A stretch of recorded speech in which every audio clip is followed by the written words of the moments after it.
नमस्कार, स्वागत है आपका जी बिजनेस पे। मैं हूं दीपक डोभाल और आप देख रहे हैं आपकी खबर आपका फायदा। हैकर से जुड़ी एक बहुत ही चौंकाने वाली रिपोर्ट सामने आई है। Cyber security firm group IB के मुताबिक देश के सरकारी, वित्तीय और ट्रांसपोर्ट सिस्टम में hacktivist group mysterious team Bangladesh ने 750 से ज्यादा डीडीओएस यानी कि साइबर हमले किए हैं।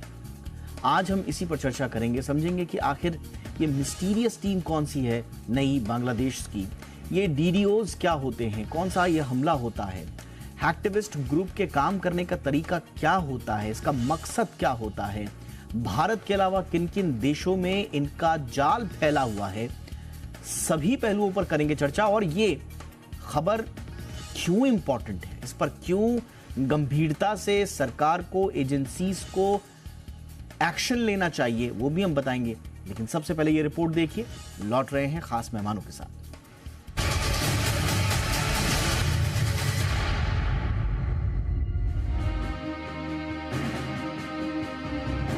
देश की सरकारी संस्थानों के वेबसाइट और सर्वरों को मिस्टीरियस टीम बांग्लादेश के नाम से जाने जाने वाले हैक्टिविस्ट निशाना बना रहे हैं। दरअसल ये खुलासा cyber security firm group IB ने किया है। ग्रुप आईबी ने अपनी रिपोर्ट में कहा है कि ढाका में बैठे ये हैक्टिविस्ट खासकर देश की प्रशासनिक, वित्तीय और ट्रांसपोर्ट सेक्टर को निशाना बनाने का काम कर रहे हैं। रिपोर्ट के मुताबिक मिस्टीरियस टीम बांग्लादेश ने पिछले 2 से 3 सालों के बीच देश में साइबर क्राइम से जुड़े 750 से अधिक डीडीओएस हमले किए और करीब 78 वेबसाइटों के संचालन को प्रभावित किया। पहले आपको समझाते हैं कि आखिर क्या होते हैं डीडीओएस हमले, जिसे हैक्टिविस्ट हथियार की तरह इस्तेमाल कर रहे हैं। डीडीओएस यानी डिस्ट्रीब्यूटेड डिनायल ऑफ सर्विस, ये साइबर क्राइम अटैक से जुड़ा वो प्रोग्राम है जिसे ऐसे डिजाइन किया गया है जिसके जरिए संवेदनशील डेटा युक्त सिस्टम या ऑनलाइन सर्विस को ऑफलाइन करने के लिए मजबूर कर दिया जाता है। दरअसल डीडीओएस हमलों में इंटरनेट ट्रैफिक को इतना बढ़ा दिया जाता है कि सिस्टम फेल हो जाए। इंटरनेट ट्रैफिक को बढ़ाने के लिए हैक्टिविस्ट अलग अलग आईपी एड्रेसेस का इस्तेमाल करते हैं। इस तरह के हमलों से कई बार कई अहम डेटा भी नष्ट हो जाते हैं। अब समझना होगा कि ऐसे हैकर्स को हैक्टिविस्ट क्यों कहते हैं। दरअसल ये साइबर से जुड़ी सुरक्षा खामियों और कमजोर पासवर्ड के अलावा वर्डप्रेस के कमजोर वर्जन का फायदा उठाते हैं। इन खामियों के जरिए ये पहले छोटे हमलों को अंजाम देकर अपनी उपस्थिति दर्ज कराते हैं। इसके चलते इनकी ओर लोगों का ध्यान जाता है। लोगों का ध्यान इन पर जाते ही ये हैक्टिविस्ट डेटा में सेंध लगाने के साथ देश में बड़े पैमाने पर धार्मिक और राजनीतिक अस्थिरता लाने की कोशिश करते हैं। साथ ही तय एजेंडा की तरह दुष्प्रचार यानी प्रायोजित प्रोपेगेंडा फैलाने का काम करते हैं। दरअसल इन हैक्टिविस्टों की काम करने की यही मोडस ऑपरेंडी है। माना जाता है कि हैक्टिविस्ट अपने काम को अंजाम देने के लिए रेवेनस्टॉर्म टूलकिट का इस्तेमाल करते हैं।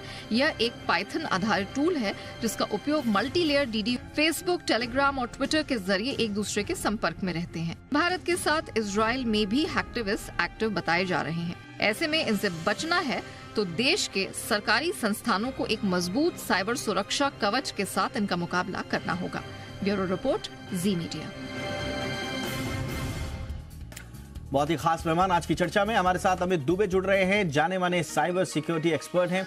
अमित, बहुत बहुत स्वागत है आपका। राहुल त्यागी है हमारे साथ, को फाउंडर हैं सेफ सिक्योरिटीज के। बहुत बहुत स्वागत है राहुल आपका भी। और हमारे साथ हैं आशुतोष श्रीवास्तव, एडवोकेट हैं सुप्रीम कोर्ट में। आशुतोष, आपका भी बहुत बहुत स्वागत है। अमित, चर्चा की शुरुआत आपसे ही। ये हैक्टिविज्म की परिभाषा, इसकी अवधारणा मैं देख रहा हूं कि ज्यादा पुरानी तो नहीं है लेकिन नई भी नहीं है उतनी। ये किस तरह से फाइनेंशियली मोटिवेटेड थ्रेट एक्टर्स जो हैं उनसे अलग होते हैं और कितना बड़ा ये खतरा है हमारे देश की सुरक्षा व्यवस्था और सामाजिक सौहार्द के ताने बाने को बिगाड़ने के लिए? देखिए दीपक, जहाँ तक इंटरनेशनल अटैक्स की बात है, नॉर्मली एपीटी ग्रुप्स को इसके लिए एट्रीब्यूट किया जाता है, जो एडवांस पर्सिस्टेंट थ्रेट ग्रुप्स होते हैं। सबसे ज़्यादा चाइना में है, इसके अलावा ईरान, टर्की, हर एक देश में कुछ ना कुछ ग्रुप आइडेंटिफाई किए गए हैं।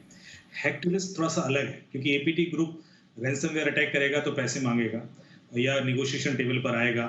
हैक्टिविस्ट का ऐसा कोई मकसद नहीं है। ये लोग एक एजेंडे के तहत चलते हैं, तो इनका मकसद सिर्फ डिसरप्शन है। या तो आपके सिस्टम्स को बंद कर दिया जाए, लॉसेस हो जाएं, बैंक के अंदर क्योस क्रिएट हो जाए। क्रिटिकल इंफ्रास्ट्रक्चर को जनरली लोग टारगेट करते हैं। इसमें एनर्जी सेक्टर है, बैंकिंग एंड फाइनेंस सेक्टर है, हेल्थ केयर सेक्टर है, ये सबसे ज़्यादा प्राइम टारगेट पर रहते हैं। तो इस वजह से ये खतरा ज़्यादा है, क्योंकि हम किसी भी तरीके से पैसा देकर या करके बच नहीं सकते कि ये इस तरह के अटैक के घेरे में भारत है। और जैसा कि हम देख रहे हैं कि अटैक इसलिए बढ़ रहे हैं क्योंकि अगले साल इलेक्शन है, तो लगातार अटैक बढ़ेंगे और एक क्योस क्रिएट करने की कोशिश की जाएगी इंडिया में। तो ये एक सबसे बड़ा खतरा मेरे ख्याल से डेमोक्रेसी के लिए भी है हमारे, कि हम इसके लिए डिफेंसिव सिस्टम तैयार करें, रोकें। ये नॉर्मली डीडोस अटैक ही कर पाते हैं अधिकतर, क्योंकि ये लोग बहुत स्पेसिफाइड टारगेट नहीं करते हैं। ये लोग कोई भी क्रिटिकल इंफ्रास्ट्रक्चर है, किसी को भी डिसरप्ट करके इनका काम हो जाता है, तो इसलिए बहुत ज़्यादा एफर्ट नहीं लगाएंगे। डीडोस अटैक इसलिए भी कई बार आसान होता है क्योंकि सिर्फ आपको नंबर ऑफ रिक्वेस्ट इस तरह की रेज करनी है जो डिस्ट्रीब्यूटेड हों, अलग अलग सिस्टम से आ रही हैं, और जो सिस्टम की कैपेसिटी है उसको सीज कर दें, तो अपने आप सिस्टम जो हैंग हो जाता है। एंटी डीडोस सिस्टम हम लोग यूज करते हैं, कई बार इस तरह के कॉन्फ़िगरेशन किए जाते हैं कि ट्रैफिक रोके जाएं। गवर्नमेंट जो हमारे इंफ्रास्ट्रक्चर्स हैं उसमें कई बार इस तरह के सिस्टम नहीं होते हैं, इस वजह से बड़ी आसानी से डीडोस अटैक का मेरे ख्याल से शिकार हो जाते हैं, विक्टिम हो जाते हैं और सिस्टम डिसरप्ट होते हैं।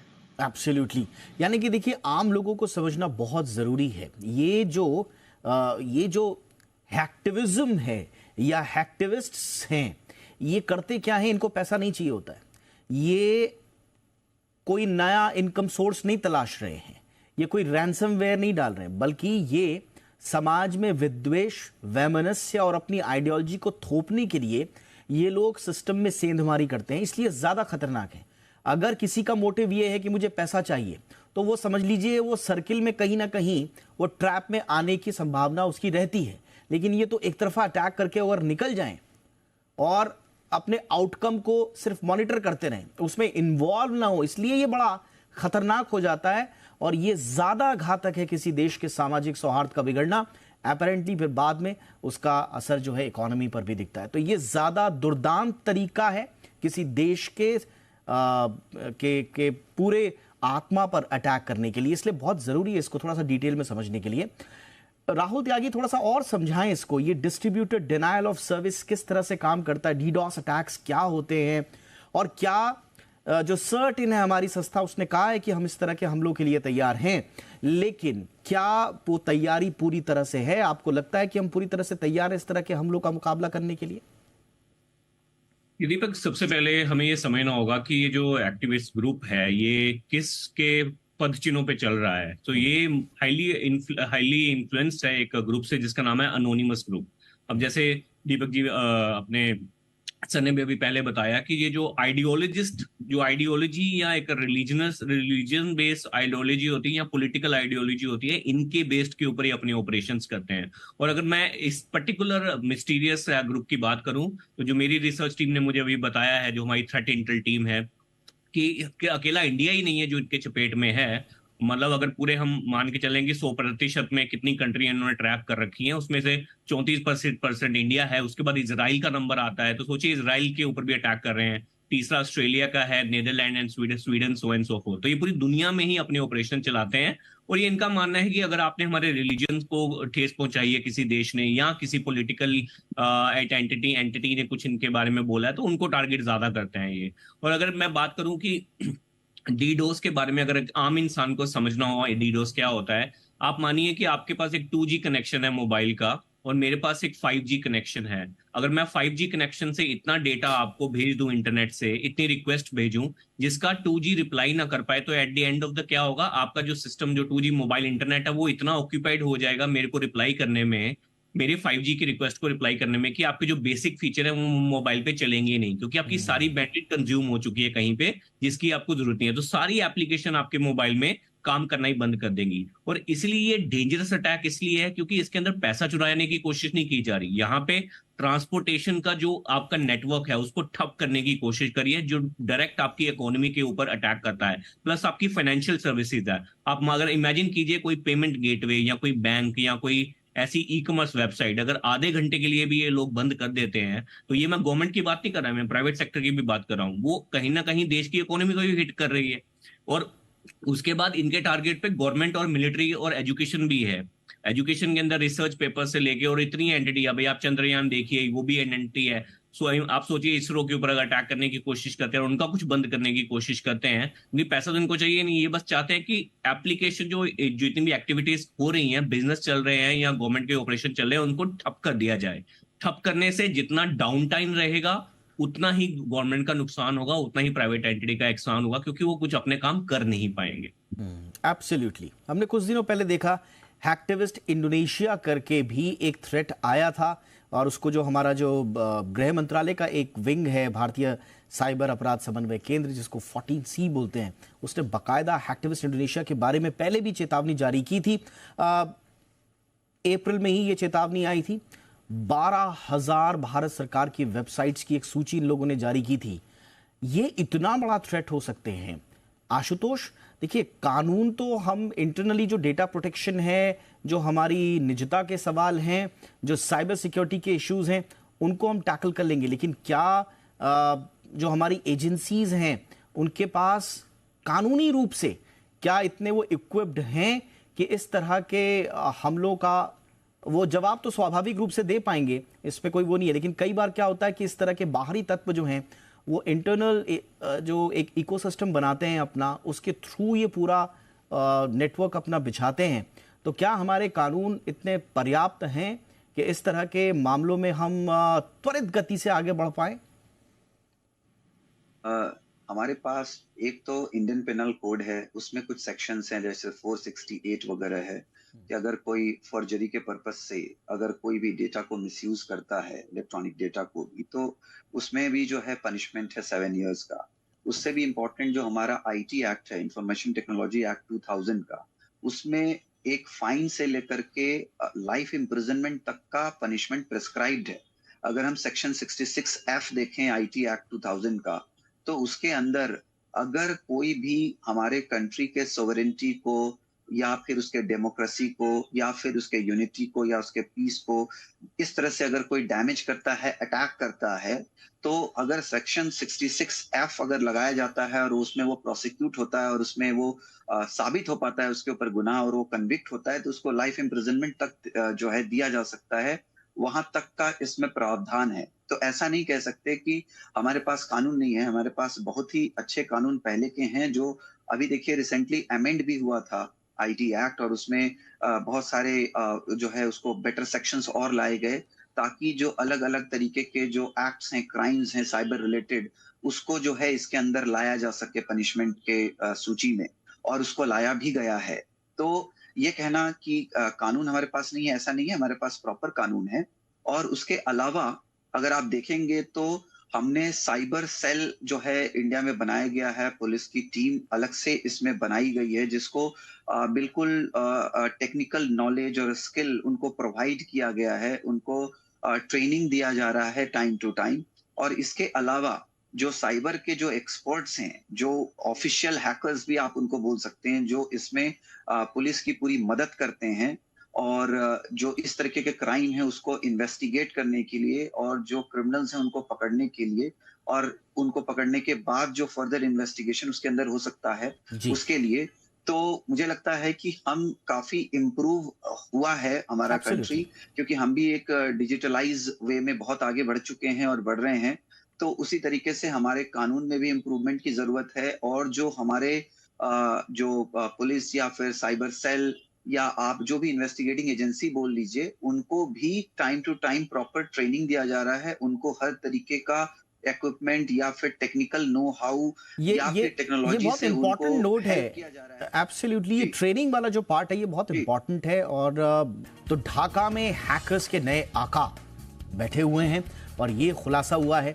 इससे पहले भी इंडोनेशिया के जो हैक्टिविस्ट थे उनका भी एक थ्रेट आया था, और अब लगातार ये हैक्टिविज्म की जो चिंता है वो भारत के लिए बढ़ती जा रही है। कैसे निपटना है, राजनीतिक रूप से बड़ा महत्वपूर्ण साल है, चुनाव का साल है, तो स्वाभाविक रूप से छोटी छोटी बातें समाज में वैमनस्य भी पैदा कर सकती हैं अगर वो मिस इन्फॉर्मेशन के रूप में पहुंचे। तो इसलिए बड़ा ज़रूरी है कि इस तरह के प्रोपोगेंडा वाले या समाज को विद्वेष फैलाने वाले, वैमनस्य फैलाने वाले इस तरह के कुकृत्यों का पर्दाफाश हो। अमित जी, ज़रा बताएं कि हमारा जो सिक्योरिटी सिस्टम है वो किस तरह से काम करता है, इस तरह के जो थ्रेट्स आते हैं वो कैसे आते हैं, आप जैसे स्वतंत्र रूप से काम करने वाले लोग, एजेंसीज सरकार को बताते हैं या सरकार के पास थ्रेट्स आते हैं, फिर आपस में आप लोगों का समन्वय कैसे होता है? ये पूरा डिफेंस सिस्टम कैसे बनता है?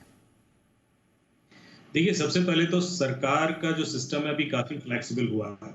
जो प्राइवेट पार्टनरशिप्स पहले बहुत अप्रूवल प्रोसेसेस थे और किसी को एंगेज करना बड़ा मुश्किल होता था, अभी चाहे वो सीबीआई को इन्वेस्टिगेशन कराना हो या किसी भी एजेंसी को कराना हो, वो प्राइवेट इन्वेस्टिगेटर हायर करते हैं, उनको पे भी करते हैं। तो ये एक सिस्टम बड़ा अच्छा बन गया है जो पहले नहीं था, क्योंकि मैं तो पिछले 15-16 सालों से इनके लिए इन्वेस्टिगेट कर रहा हूँ, तो पेमेंट सिस्टम बड़े सिंपल नहीं थे।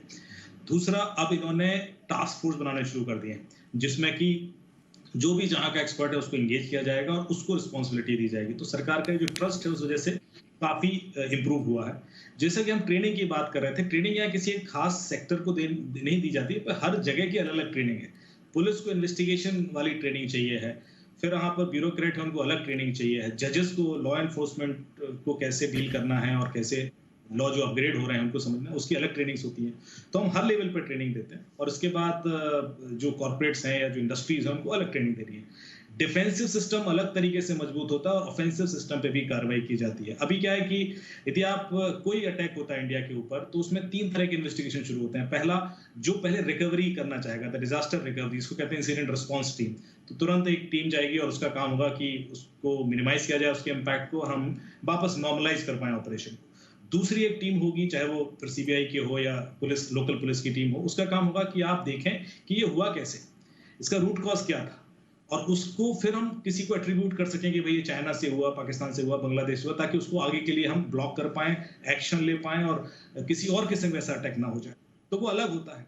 तीसरा होता है कि हमें इस सिस्टम में वल्नरेबिलिटी क्या थी और क्यों ये हो पाया, क्या हम आगे इस चीज को स्प्रेड कर सकते हैं। तो सर्ट को तुरंत बताया जाता है कि भाई ऐसी एक वल्नरेबिलिटी आइडेंटिफाई थी जिसकी वजह से ये था। तो मल्टीपल लेयर्स पर एक काम चल रहा होता है और उसके बाद सारी ऑर्गेनाइजेशन को इमीडिएटली मैसेज पहुंच जाता है कि ये वल्नरेबिलिटी आइडेंटिफाई हुई है, आप लोग देख लीजिए कहीं आपके यहाँ सिमिलर कमजोरी तो नहीं है जो आगे एक्सप्लॉइट हो जाए, आप प्लीज फिक्स कर लीजिए। तो इससे क्या होता है कि मिनिमाइज हो जाता है इम्पैक्ट। यहाँ पर जो खास तौर से एक्टिविस्ट की हम बात कर रहे हैं, इसमें हमें पता है कि कौन है, कहां से अटैक आ रहे हैं। उसको रोकना मुश्किल इसलिए है क्योंकि ये कहां किसको करेंगे, उनका कोई खास टारगेट नहीं है, ये किसी को भी कर सकते हैं। तो स्प्रेड बहुत है, बहुत बड़ा एरिया है जिसको हमें प्रोटेक्ट करना होता है और जिसमें क्योंकि सारे इंफ्रास्ट्रक्चर क्रिटिकल को ही टारगेट करते हैं, जैसे मैंने आपसे कहा है, इसलिए मल्टीपल लेयर्स पर काम करने की जरूरत होती है। और जैसा कि मैंने आपसे कहा कि गवर्नमेंट ऑलरेडी इतनी एजेंसीज हैं, यदि मैं अभी नाम लेना भी शुरू करूं तो कम से कम 25 एजेंसीज हैं जो सिर्फ इस तरह के काम के लिए अलग अलग लेयर पे एंगेज्ड हैं। तो और रिसर्च भी करते हैं। तो ये बहुत अच्छा इकोसिस्टम है, चाहे वो बीपीआरएनडी हो, चाहे वो नेटग्रिड हो, चाहे वो अपना सीबीआई की अपनी इन्वेस्टिगेशन टीम है, सीडीटीआईज हैं।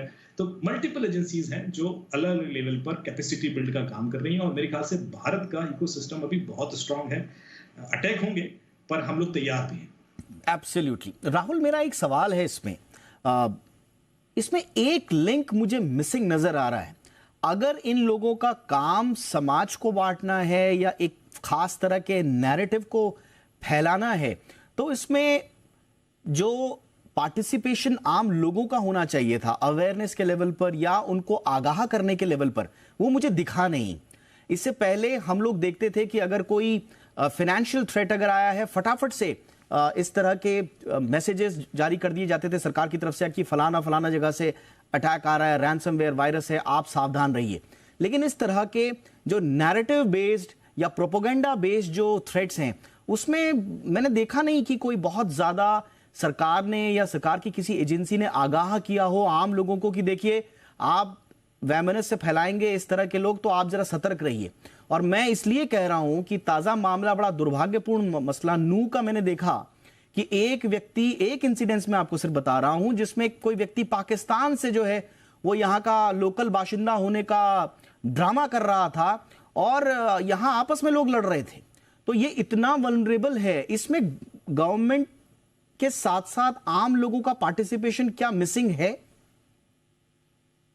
ये आई थिंक इसको थोड़ा सा मैं दूसरे ढंग से आंसर करना चाहूंगा। अगर हम देखें तो कम्युनल वायलेंस जो होता है वो आपका एक इंडिविजुअल के द्वारा या पार्टिसिपेशन के अंदर होता है। अब यहाँ पे क्या है, ग्रुप तो जरूर है ये, बट इनका डायरेक्ट इन्वॉल्वमेंट आप कहीं पे नहीं मान सकते कि वो वायलेंस करना चाहते हैं। उनका मैसेज को इंटरप्रेट जो लोग कर रहे हैं वो अपने ढंग से करना चाहते हैं, वो कर सकते हैं। डेफिनेटली एक रिलीजियस बेस इनका एक एज है इसके अंदर, जो कि एक पर्टिकुलर लोग देखेंगे तो उनका डेफिनेटली एक ओपिनियन बनता है कि ये अच्छा काम कर रहे हैं क्योंकि ये कुछ अच्छा हमारे रिलीजन के लिए कर रहे हैं। बट ओवरऑल अगर आप देखें यहाँ पे कि ऐसा नहीं है कि सर्ट ने गाइडलाइन जारी नहीं की, इनको भी लेके गाइडलाइन जारी है, बट वो प्रॉब्लम क्या है, वो आम लोगों तक नहीं पहुंचती। क्योंकि अगर आप अटैक देखें, वो किसी इंडिविजुअल को अटैक इफेक्ट नहीं कर रहे, वो एक ऑर्गेनाइजेशन को इफेक्ट कर रहे हैं। तो गवर्नमेंट अपनी जो गाइडलाइंस होती है वो इंटरनली या एक्सटर्नली मीडिया में थोड़ा सा दिखा देते हैं, बट इंटरनली उनके मेल में जैसे 100 से 150 कंपनियों का सिक्योरिटी देखते हैं, तो उनके हर कंपनी के अंदर एक रिस्पॉन्सिबिलिटी बंदा होता है जो पूरी सिक्योरिटी को देखता है, उसे बोलते हैं चीफ इंफॉर्मेशन सिक्योरिटी ऑफिसर।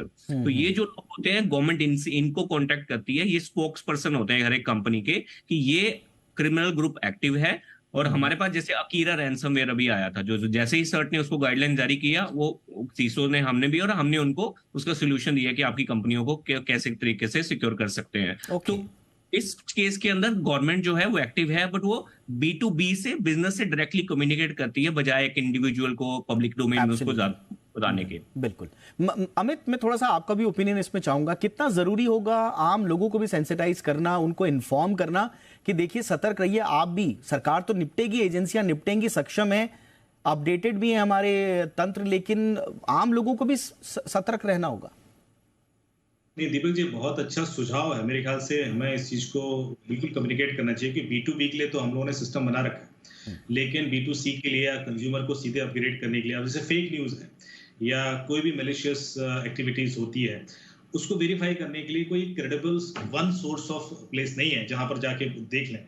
कई सारे मीडिया चैनल्स हैं, कई सारे, उनको भी इंपर्सोनेशन किया जा सकता है, लुक अलाइक वेबसाइट बन जाती हैं। तो मेरे ख्याल से क्रेडिबल गवर्नमेंट की तरफ से माउथपीस है ना, बहुत जरूरी है ऐसी चीजों के लिए। और वो टाइमली रिस्पॉन्ड करे और टाइमली कम्युनिकेट करे, और हम उसको ब्रॉडकास्ट भी कर सकते हैं, इसको हम इवेंचुअली मीडिया के थ्रू भी स्प्रेड कर सकते हैं, पर एक रिस्पॉन्सिबल बॉडी होना बहुत जरूरी है, जो जैसे सर्ट B2B में करती है, जैसा राहुल ने बताया, बिल्कुल कोई भी वायरस आएगा, रैंसमवेयर आएगा, हम स्प्रेड करते हैं, सारे इंडस्ट्रीज में पहुंच जाता है। पर B2C में ऐसा नहीं होता, बिल्कुल ये गैप है और उस वजह से बिल्कुल। देखिए, ये आपने सही कहा। आशुतोष का मैं फाइनल रिएक्शन। आशुतोष, किसी का पैसा अगर आप निकाल रहे हैं, चोरी कर रहे हैं, हैक कर रहे हैं, वो फिर भी एक कंट्रोल्ड सिचुएशन में मानता हूं कि आप उसको वापस ला सकते हैं या उसको रिप्लेस किया जा सकता है, लेकिन अगर आपने किसी देश का अमन चैन चुरा लिया, उसको कोई रिप्लेस नहीं कर सकता, इसलिए अतिरिक्त आपको सतर्कता बरतनी होगी। जी जी, जैसे आपने बिल्कुल सही कहा। देखिए, जो अवेयरनेस होता है वो तो सबसे इंपॉर्टेंट फैक्टर है किसी भी क्राइम को रोकने के लिए, या इवन किसी भी तरीके की डिजीज भी अगर फैले तो उसको हम अवेयरनेस से ही रोक सकते हैं। लोगों को पता होना चाहिए कि वो किस डायरेक्शन में जा रहा है और किस तरह से झूठ फैलाया जा रहा है। अगर ये अवेयरनेस, जैसे भी आपने ये प्रोग्राम के थ्रू लोगों को भी बताया, तो मुझे लगता है कि इससे काफी फायदा होता है। लोग समझते हैं कि ये जो है एक तरीके का क्राइम है जो फैल रहा है, इससे झूठ फैलाया जा रहा है, चाहे वो रिलीजियस एक्टिविटी को लेकर के हो या फिर कंट्री का सोवेरेंटी के लिए हो, पीस के लिए हो, अमन चैन, इनको बर्बाद करने की कोशिश की जा रही है, लोगों को भड़काने की कोशिश की जा रही है। तो लोग इसको फिर समझते हैं, उससे वो को रिलेट करते हैं कि हाँ, ये हमने सुना था, ये हमने देखा था, इसी से रिलेटेड जो है इस तरीके का शायद प्रोपेगेंडा हो रहा है या ये दिख रहा है। तो कहीं ना कहीं जहाँ पे अवेयरनेस होगा, वहां पे अपने आप क्राइम का जो एक्सपोजर है वो कम होता ही है। और इसमें गवर्नमेंट को और जो अथॉरिटीज हैं उनको भी बिल्कुल अवेयरनेस और ज्यादा से ज्यादा क्रिएट करना चाहिए टाइम टू टाइम, जब भी इस तरह का सिचुएशन आता है, और इससे उसको कंट्रोल किया जा सकता है। और जहां तक लॉ एंड ऑर्डर की बात है, तो ऑब्वियसली जो हमारे कानून हैं वो पर्याप्त हैं, उसके हिसाब से उसको हर तरीके से कोशिश करके कम किया जा सकता है, कंट्रोल किया जा सकता है। एब्सोल्युटली, यानी कि कानून में हमारे पर्याप्त प्रावधान हैं कि हम इस तरह की कार्रवाइयों में, इस तरह की जो कोशिशें होती हैं उनमें त्वरित कार्रवाई कर सकें। हमारी वेबसाइट्स अपडेटेड, कैपेबल भी हैं, लेकिन अगर कोई थोड़ा सा भी एक किंचित मात्र भी 1% भी अगर जहर हमारी जनता तक पहुंच रहा है और कोई मिस इन्फॉर्म्ड हो रहा है या डिसइन्फॉर्म्ड हो रहा है, तो वहां तक भी मैसेज पहुंचाना बहुत जरूरी है, ये बहुत इंपॉर्टेंट होगा। बहुत बहुत शुक्रिया आप तीनों महानुभावों का वक्त निकालने के लिए। अमित दुबे बहुत बहुत शुक्रिया sir. Rahul Tyagi thank you so much. Ashutosh Srivastava आपका भी बहुत बहुत शुक्रिया। आपकी खबर आपका फायदा में इतना ही, इजाजत दें, नमस्कार।